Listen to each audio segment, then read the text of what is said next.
Azərbaycanda 2026-cı ilin bayram günləri müəyyən edilib. Baş nazir Əli Əsədov bununla bağlı qərar imzalayıb.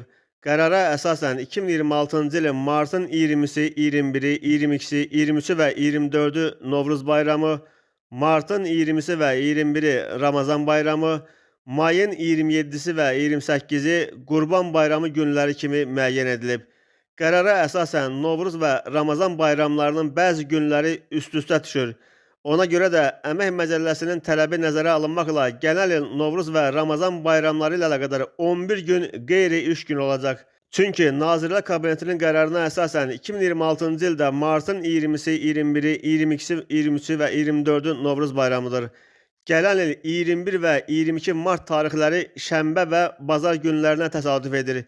Əmək Məcəlləsinin tələbinə əsasən 25 və 26 mart tarixləri qeyri-iş günləri olacaq. Gələn il martın 20-si və 21-i Ramazan bayramıdır.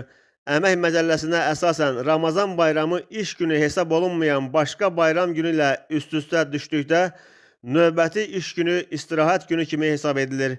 Əmək Məcəlləsinin tələbinə əsasən növbəti iş günləri, yəni 27-30 mart tarixləri də qeyri-iş günləri olacaq. Beləliklə, Novruz və Ramazan bayramları ilə əlaqədar 20-si, 21-i, 22-si, 23-ü, 24-ü, 25-i, 26-sı, 27-si, 28-i, 29-u və 30-u mart tarixləri qeyri-iş günləri hesab ediləcək.